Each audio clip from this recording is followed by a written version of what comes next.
know about it. How fast do people that age make that decision to hide her body, come back, and dispose of the body? Who are young kids? It's not that lying as well. They had some evidence in possession, and I'm not pointing fingers. Let's go. I know, play this fucking board. Robert Simpson, our friend, his father got involved, and his father counseled him what to say, what not to say, that sort of thing. If he did harm Trenny, his father may have wanted to harm him. Oh, damn, I ran into the whole team and shit. Damn, I ran into the whole team. It's a very small, like it's a small circle of Bearden alumni. And the whole squad. Like it's not something that's like every second person knows what happened to her. It's a very small number. Like I say, the circle is small, so it can be controlled. It has to be quiet, and if anybody starts questioning us, we all just stick to the story where she ran away. She gave away jewelry, gave it to somebody for safekeeping. She had it set up where somebody was going to meet her, and she just decided to take off, and that was it. But again, like I pointed out, she took absolutely nothing with her. She left her purse in her mother's car with her ID in it. Trenny had over $1,000 in her bank account. She left her passbook and everything at home. She had some cash in her drawer at home. She left that as well. She didn't take any photos, any belongings, nothing. And Trenny was very level-headed. She was going to take off anywhere. She was smart enough to plan ahead, to put a plan in place, take some stuff with her, and so on and so forth, especially riding into London, right? But my God, one of the things about this case that drives me crazy is the people that think that Trenny had to go to Smoky Mountain National Park, spend the day hiking, and then disappear. When she lived in Knoxville, and there's trains, there's buses, there's planes, there's all kinds of traffic, why did she have to go to the park to run away? She would have had way better luck if she wanted to run away from Knoxville.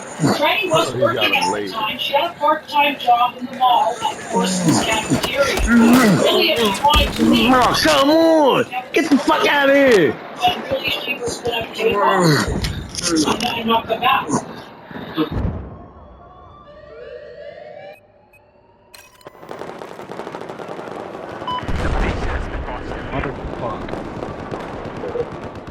Me a few times via email, but he tends to set up and use an email account that doesn't receive mail. He can only send mail because he doesn't want to talk to me. He likes to play the victim in all of this. That he's getting blamed for something that he has nothing to do with, and he just wants to be left alone. He wants me to leave this alone and leave him alone. He doesn't threaten me like to say that something's going to happen to me if I don't do this or whatever. He just is more the victim, and he just doesn't want to be bothered. That's more his stance on this. But my point is, if you're 100% innocent, Simpson, then come forward and do like an interview or something, and your side of it or whatever, and we'll go from there. But he doesn't do that. He either stays silent or he wants to be a victim.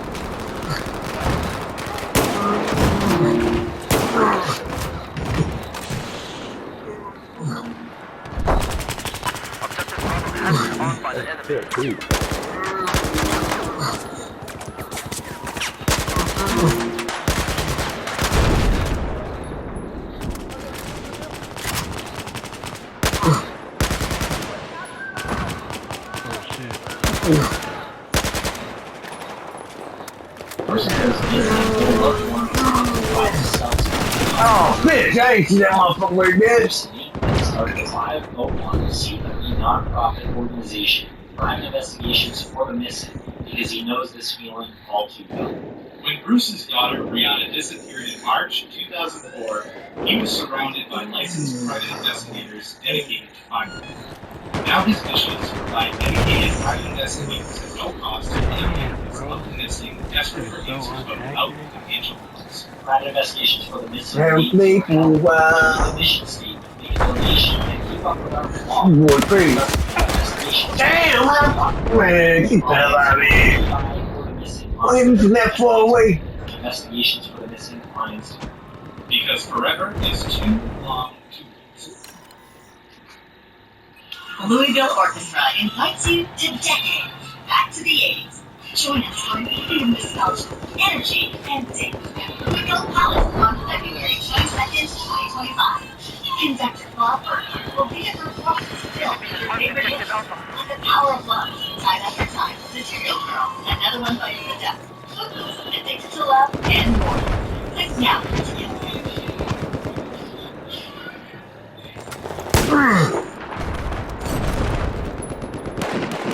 Valentine's Day is just around the corner. This year, surprise your special someone with an unforgettable evening at Belly, the cozy Italian restaurant where every dish is crafted with love. Picture this: handmade pasta, fine wine, and a smile on their face as you toast to your love. Reserve your table today and create a moment you'll never forget. Visit bellybrooklyn.com to book your table now. You ain't wear a fucking rag from that far away. Come on, man, that's crazy. I want to tell you something. Fucking shooting from that far away. It's pretty simple. If you have been injured from someone's fault, you need a law firm to take care of your medical expenses and get paid. Don't go in it alone. Downtown LA Law Group, California's injury law firm, comes to help. Text injury help to 42222. Fuck, man. Free case review. Don't pay. Yeah, I tried to get these covered, man. There's like 4 of them on me. Text injury help to Yeah, they came out of nowhere, bro. Where they playing to the Oh, tape? weird, bro.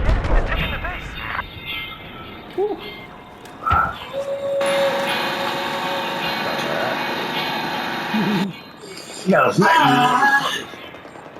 I just woke up from a dream. You and I had to stay alive. Now, what the fuck is that music, dude? That's crazy, bro. I'm aiming right at them,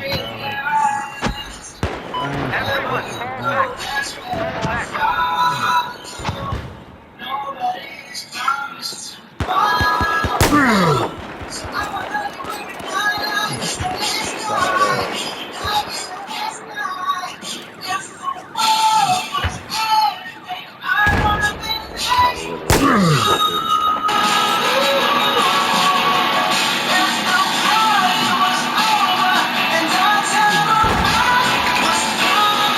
Watch out for the roots.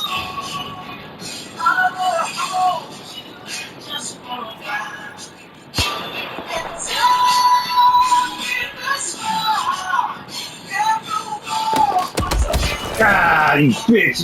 I just said watch out for the roots, motherfucker. You shot my ass.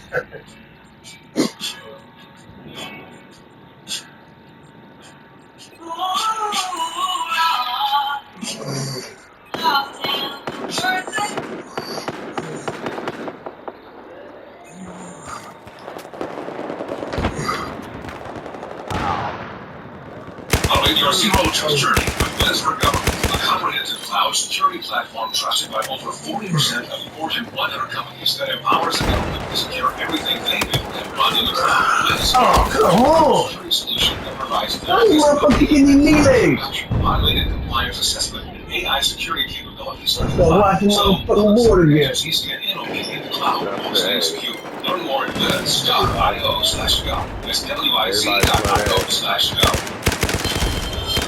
If you be human from the house, please call me someone else. Revitalize and carbonize recording with Genesize Cardinal, original or classic iced coffee for design and carrot. Sausage can come in with egg for $2.79. Price difference usually vary on your monthly.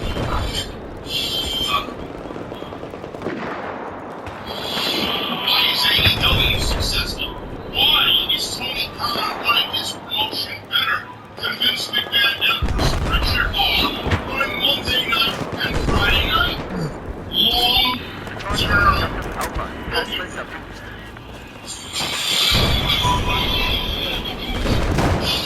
Oh, you bitch. Ah, shit.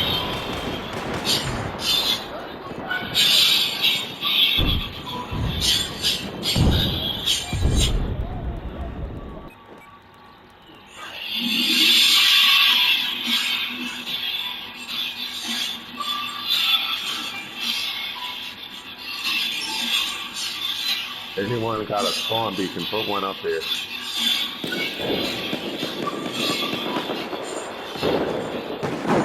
What is going on, guys? Thank you so very much for joining me right here on The Script. This is episode 410 for your Saturday, February 5th, 2022. Come on. They got it. Damn. These motherfuckers swore like a bitch. Wherever you Damn, bro, they're everywhere up there. They rushed the shit out of me. Their whole team came up there. Hey, they talking to each other. That was the last one, bro. As always, These motherfuckers talking to each other. Looking around, seen a whole fucking squad. AEW Rampage happened last night, right after SmackDown. Very good show for AEW. In that hour of television, Tony Khan stated that he will have a major announcement on Wednesday night in Kansas City for AEW Dynamite.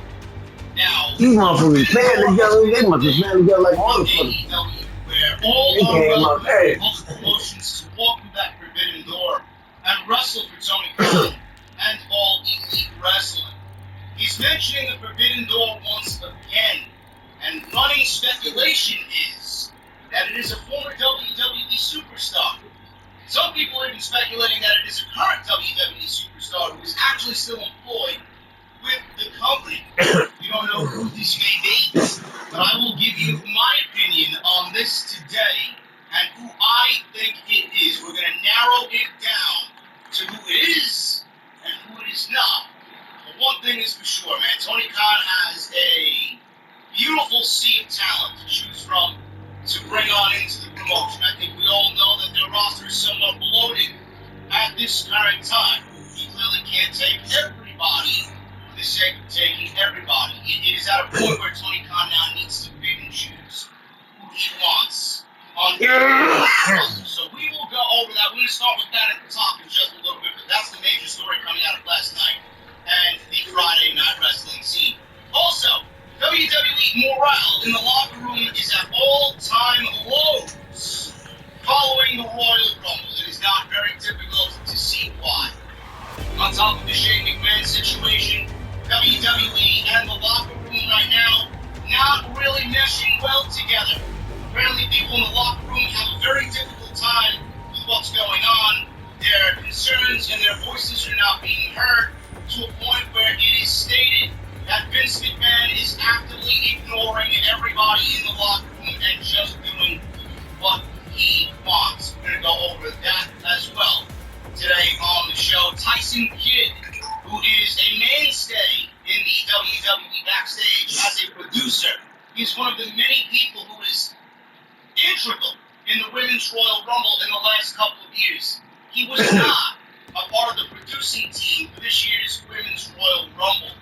Why, I don't know. When I got the story on it, and the fact that Tyson Kidd wasn't there, there were other people on that women's roster that did not want to work the Royal Rumble without him being there as head producer for the Women's 2022 Royal Rumble.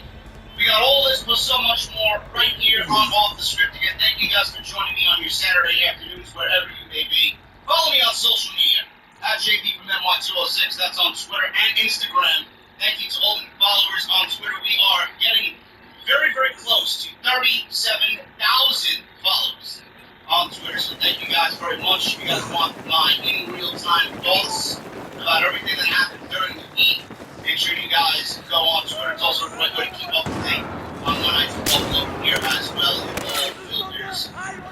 Twitter, Instagram as well. Make sure you guys go follow me all over social media. If you missed any of the content that I uploaded this week, there has been plenty and there will be plenty. It's WrestleMania season. I'm going to be a busy bee.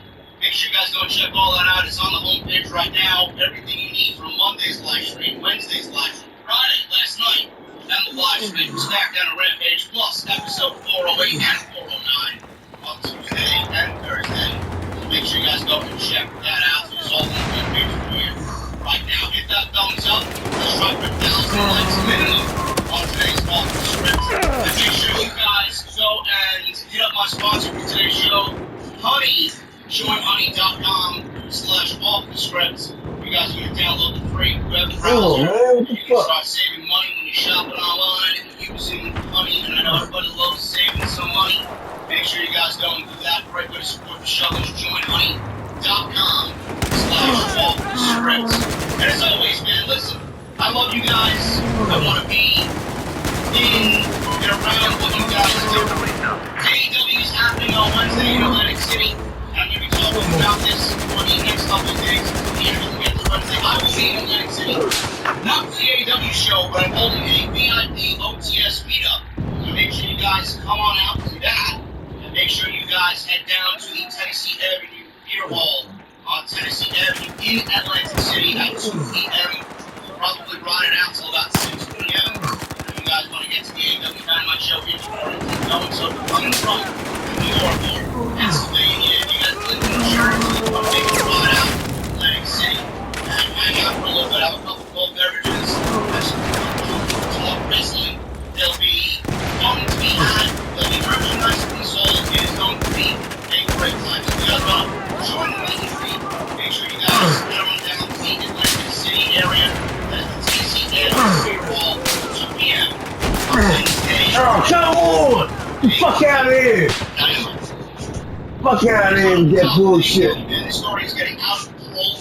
Tony Khan, like I said, really knows how to drum up attention for elite wrestling. The Forbidden Door, the elusive Forbidden Door, is once again opening. More former WWE stars are expected to join the AEW roster. We're going to start with what Tony Khan said on Austin Open Radio. Tony Khan was on Austin Open Radio and he strongly hinted that more free agents are on the way. The elite wrestling said that more free names and big signings are expected in the near future. And the Forbidden Door shall be opening again very, very soon. Khan also said that there will be some news coming out of Rampage, which was last night, and some big news next week too. Now, there was no real big news on Rampage. It was pretty much Tony Khan saying that there is big news, and he announced the announcement of big news coming. And the big news will be happening on Dynamite on Wednesday in Atlantic City. Khan said that it's an exciting time to be a pro wrestling fan right now, and the roster is getting better in all the wrestling. Dave LaFreda, one of the hosts of Austin Open Radio, noted that there are a lot of free agents available right now on the green, and said that he loves listening to the wrestling fans. He added, anytime we can sign somebody that's going to make the fans excited, that's going to come in here, make the fans big matches, that they're excited to watch, somebody that will bring new fans to AEW, it's a great opportunity for us. So I will continue to explore the free agent market and more will be open again. Very tame line by Tony Khan. He didn't really divulge much information there on Austin Open Radio. He took it upon himself to go on social media during Rampage last night and really kind of blow this thing wide open. Now, I will say about the Forbidden Door is a great thing. So much so that WWE's even getting in on teasing Forbidden Door. Now, there's no Forbidden Door that exists in WWE. Mickey James was not a Forbidden Door. Impact is not a Forbidden Door. The Impact Women's Championship is not a Forbidden Door. It means absolutely nothing. And as you guys saw, I don't know if you guys really saw, because I mean, let's be real, who's watching it? Nobody's watching it. Nobody's watching it. Nobody's watching. Mickey James was in the Royal Rumble. What did they do? They did not the most ratings so far following Mickey James' performance. So what exactly did he do for Impact Wrestling? I think they did 114,000 viewers this past Thursday. I do that in a single week myself on the channel. So how good are they really doing? And how good is Impact? Nobody's watching. WWE did nothing for Impact, and Impact certainly did nothing ever for WWE. They're even getting in on the Forbidden Door. Now, I will say this before I move on to what I want to talk about. The Forbidden Door is great, but Tony Khan, I think he knows this. I mean, he is the mastermind behind all of this. He obviously knows what he can do, what he can spend money on, and what he should not and cannot spend money on. The roster is looking a little bloated right now. Now, I know for a fact that Tony Khan doesn't sign everybody, lock everybody into multi-year deals. He's not signing everybody, locking them in. That would be a huge red flag for AEW. It's not going to happen. Tony Khan is giving out small contracts, and he's giving out trial by basis contracts. And you have to prove yourself to him and see if you actually fit in with the environment and fit in with the family backstage in AEW. This is why he gave Lio Rush a 6, 7, 8, 9 month contract. Right? How long was his contract? It was barely a year. And he paid Lio Rush while being out nursing an injury. You know how bad is Tony Khan's deal when he signs everybody to a 9-month contract or 6-month contract? There are, if you guys listen, the interview being conducted, Cody Rhodes even talked about this. There are team contracts in AEW. Clearly, somebody like the Young Bucks or Cody Rhodes or Kenny Omega or Adam Page or Bryan Danielson and CM Punk, so on and so forth, all the major names have a tier 3 contract. Everybody else gets a tier 1 contract or a tier 2 contract, which is, you know, not really concrete, but it is a trial by basis contract. And everybody brings it done. He signs them to a per appearance deals. They get paid, they show up, Tony Khan, and they get some exposure, and the world goes round and round. Tony Khan is not locking his money into deals. Otherwise, AEW wouldn't be right here, right now, where it is. It won't exist. There'd be no video game coming out, there'd be no competition for WWE, and WWE would be the only game in town. He knows what he's doing. So I doubt anybody coming in is going to get a huge deal. Maybe you're trying to go down, maybe maybe an Emperor Athena, whatever she's going to go by. But not everybody's being locked into this. So the Forbidden Door is really important. We don't know where they're going to end up, how they're going to show up, who they're going to wrestle, and how long they're going to be able to be in AEW. They may show up and then they may go do something else and then come back. Who knows? It's a very fun time, like I said, in pro wrestling. Now, the Top Wrestling apparently is set to debut on Dynamite. I'm not sure if this is in correlation with the Forbidden Door, but a top superstar is set to debut on Wednesday's Dynamite. Now, we talked about this on Busted Open. Those on Twitter during Rampage, and he elaborates this a little bit more. Tony Khan announced on Twitter that Top Wrestling will walk through the Forbidden Door and will debut this Wednesday night on Dynamite. Khan tweeted, and I quote, as referenced on Rampage, I have a surprise on Dynamite live on TBS. A Top Wrestling will walk through the Forbidden Door this Wednesday and debut in AEW. Looking forward to come. Thank you to everyone who joined us for Rampage. See you Wednesday on TBS. Khan followed up on that initial tweet and said this in a second tweet, and I quote, the Forbidden Door can be opened for anyone from any wrestling promotion in the world. Whether or not it's a company that AEW is on good terms with, even if it's someone from a company that's open for business. That is a direct line from Nick Khan, who said, I am not actively selling WWE. We are not actively selling WWE. If someone comes along and gives us the right offer, we are definitely open for business. That's a Nick Khan. So that's a direct shot at Nick Khan indirect. So we have Tony Khan following up that tweet with this one. They're also welcome to slam the door in the face of their prior company. That line says a lot. Who, in the last couple of months, No, bitch, I ain't to WWE? I don't know. Some names come to mind, and I will talk about that in a second.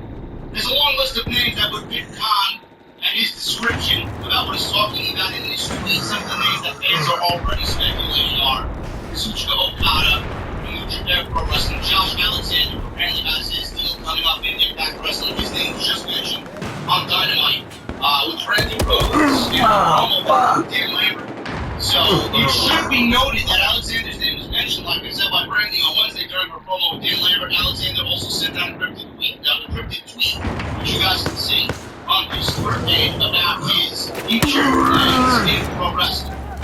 There are also several former WWE stars who are free agents right now, officially as of this week. And the belief is that one big name they have already signed with the company, and his name is Limitless. There was a third tweet from Tony Khan. He said this in regards to this big story. With a great showing on tonight's Rampage in a match against Sandy Guevara for the TNT title. Isaiah Cassidy has earned the qualifying match for the TNT title at Revolution. His opponent will debut Wednesday and sign a contract with AEW. Isaiah versus question mark on AEW Dynamite. The big announcement for Wednesday's Dynamite on Rampage, a free agent debut, and the person walking through the forbidden door are one and the same. They're walking in the door, signing a contract, and then slamming the door shut on Wednesday on Dynamite. And I know this is getting everybody excited. It's gotten everybody excited, and I love when it's okay. TK has done this in the past and done this in the past and a big one was Christian Cage when he did. That was a complete flop. He went on and on and on about it to the point where he made it sound like CM Punk was coming in and that and it ended up being Christian Cage. And it was a very lukewarm reaction. I honestly think with all the backlash that Tony Khan received, all the criticism that Tony Khan received for the way that he handled that came off, and I don't want to disrespect but anyway, came off like a big time. I think from that, he learned this lesson. I think from that, he put it in social media and the fans were criticizing about it. And I think when he went into the Adam Cole, Brian Danielson, and CM Punk deals, where they all pretty much debuted at the same show, it was a huge deal, and he went about that in the most professional way possible. He knew he had something special, and he knew he didn't have to do anything but within it to get people excited. And I think everybody knew the wrestling community and the dirt sheets kind of took over for him what he didn't have to say. I think everybody kind of had a good feeling about what he was doing and what he was about to bring to AEW, and he didn't have to say anything. He stood in the shadows and just let it be. He played it beautifully. The whole first dance with CM Punk, Brian coming out of all that, Adam Cole coming out of all the beautiful symphony of things that led into AEW Dynamite Grand Slam in New York City. It was fucking beautiful. I think Tony Khan's learned this lesson. And I mean that in a way where he is saying a lot here, but I honestly think if he's delivering something this much hype, then it's going to deliver on it. Who is it? There are a bunch of names out there. Johnny Gargano is one. Damn, we're getting down stuff. I don't think Johnny Gargano is going to be in AEW right now. Will he be in AEW? Absolutely. Johnny Gargano is going to be in AEW. He's not wrestling until Candice gives birth. And he said that himself. I don't believe she's given birth yet, but Johnny Gargano will be in the Owen Hart of I do think that we'll see him around coming up in time. I don't think that this is going to fit with bringing Johnny Gargano. Another name that I thought about was John Morrison. John Morrison is one of those guys that is undervalued and underutilized. I don't think WWE can believe what they had in John Morrison.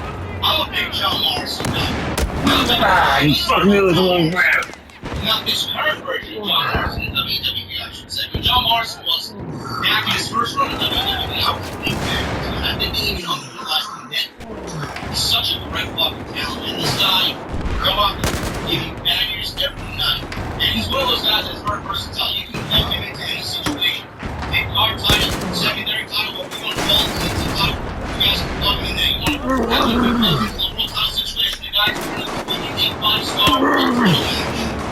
And so also who John Morrison is it John Morrison? Does he fit into Isaiah Cassidy? This is the big thing here. Isaiah Cassidy against Mystery Home. You gotta take that as a big coup right there. Kind of opens up the possibilities for some people on the website. John Morrison, I would love to see it. I'd love to see it in AEW, but I don't know if it's going to be John Morrison. Killer Cross is another guy that's teasing AEW and being only. I don't think it's Killer Cross. Keith Lee, I heard Keith Lee, or I read rather, I didn't believe it personally, but I read and heard from other sources that Keith Lee is a done deal. When they debut him, I don't know. What they do with him, right when the word go, I don't know. Keith Lee is going to be all Lee. I'm pretty sure that Keith Lee will be AEW. And when he is AEW, that is going to be a difference maker for AEW. I'm telling you right now. WWE will regret when they let Keith Lee go. They treated him like a piece of fucking garbage. That man will come in, he will have just as big of an impact as anybody else that's come in, and he will be AEW's first black AEW champion. Mark my words. That guy's coming in with something fucking proven by God. There we go. And they're gonna have a great career in WWE, and they just didn't see it. They don't see a lot of things. They're gonna regret letting Keith Lee go. I don't think it's him either. So the two top guys that I want AEW, Johnny Gargano, I don't see it being either one. There's no I in team, but there is one in the team. It's the hiring plan. Ah, you bitch. If you're hiring, you need a team. Instead of spending hours at multiple job sites searching for candidates with the right skills, you can follow a hiring platform that can help you do that. One of the things I love about you is that it makes hiring all in one place so easy. Best game I had in a long time. They show you the candidates whose resumes are in the interview description immediately after you post, so you can hire faster. Join more than 3 million businesses worldwide that use Indeed to hire great talent fast. Start hiring now with a $75 sponsored job credit to upgrade your job post at Indeed.com/BlueWireSports. Offer good for a limited time. Claim your $75 credit now at Indeed.com/BlueWireSports. That's Indeed.com/BlueWireSports. And support the show by saying that you heard it on this podcast. Indeed.com/BlueWireSports. Terms and conditions apply. Need to hire? You need Indeed. There was this rumor going around that it could possibly be Shane McMahon.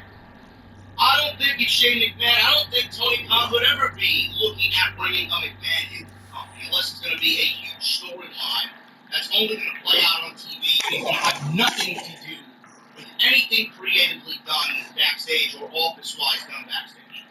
I don't see it being Shane McMahon. There were a bunch of AEW memes that Shane McMahon is going to be all elite.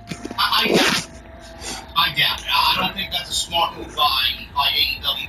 And there was a report on the last episode, I did episode 409, where there were people in WWE wanting to let Tony Khan know that it would be a disaster if he brought somebody like Shane McMahon in after what he did to everybody at the road. Stay away. Send warning signs to TK. Do not allow Shane McMahon in. It's not Shane McMahon. No. The other name that I'm thinking about, and I don't know if this is true or not, or if this could even be a possibility, is Mustafa Ali. Now, I know he's been very adamant about wanting his release. I would love to see him get his release. The Free Ali hashtag is still going strong. WWE's not releasing him. Apparently he's got more than a year left on his deal. WWE and Ali reportedly have spoken, and the word value has been thrown around back and forth. I don't know from which side that word came, but value was brought up. WWE clearly finds no value in Ali. I would assume that word, and its meaning came from him. He's valuable. He can be valuable. WWE doesn't see it. What they're probably going to do is keep him off television and have him ice cold before he goes and does his next venture. They'll probably end up releasing him a month before his contract is up, just to say, fuck you. Then he'll go into 90 days and have to sit out another 3 months. And that would be the cherry on top of WWE's bullshit Sunday to Ali. Could we see Mustafa Ali show up on Dynamite and say, fuck you,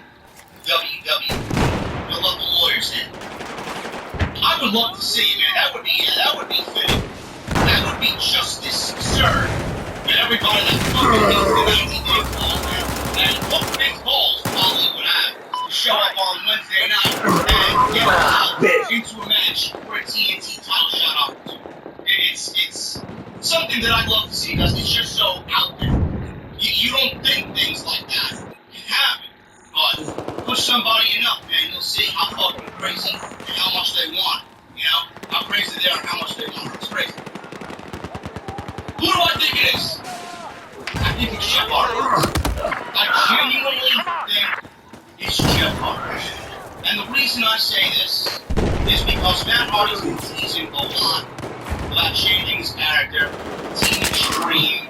I think he's kind of made very well known that Jeff is coming in without really saying those words.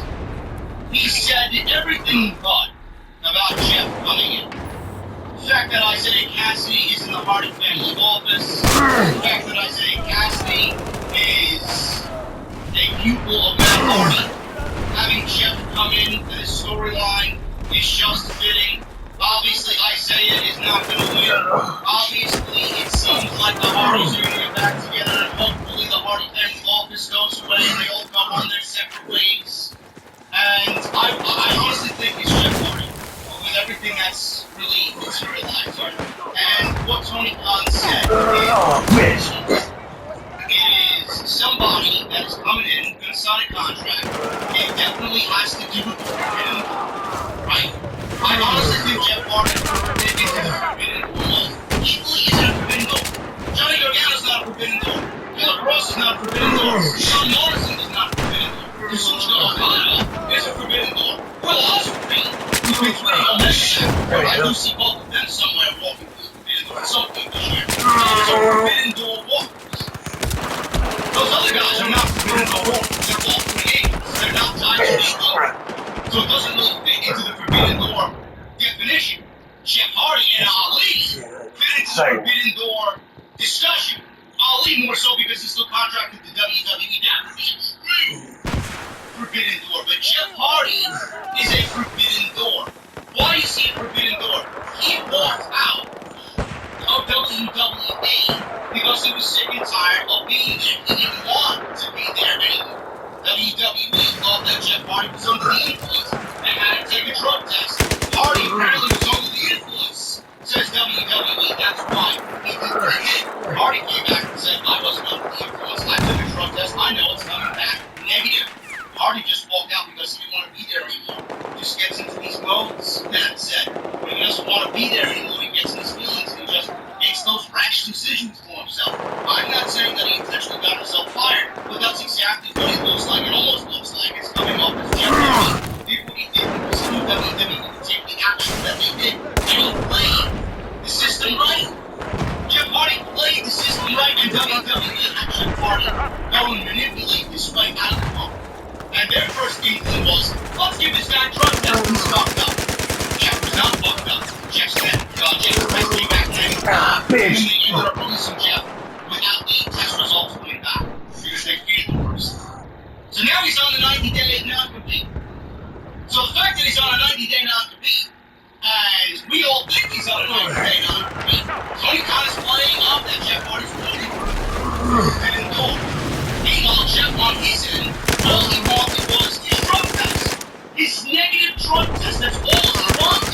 WWE supplied him with that. WWE begged him to come back to the company, to go back to SmackDown. They even enticed the offer with Jeff coming back. They were going to induct him in the Hall of Fame this year during WrestleMania weekend. Jeff said no. Jeff said no. Jeff, all he wanted was his drug test. And now, WWE is probably the Weak ass fucking guns I got, man. Jeff Hardy's in the right. Jeff Hardy's probably having the lawyers take care of it. What's wrong with you? Not with these fucking guns up. Shit. Hoping the lawyers get him out of the 90-day. What fucking me? The fans, Jeff is under a 90-day. Jeff was showed on Wednesday because the lawyers got him out of the 90-day and said, WWE, yada, yada, yada, blah, blah, blah, you did this. Jeff Hardy is able to get out of his contract, and they broke Jeff out of it. And he shows up on Wednesday against Isaiah Cassidy, who's in the Hardy family office, who has ties to the Hardy Boys.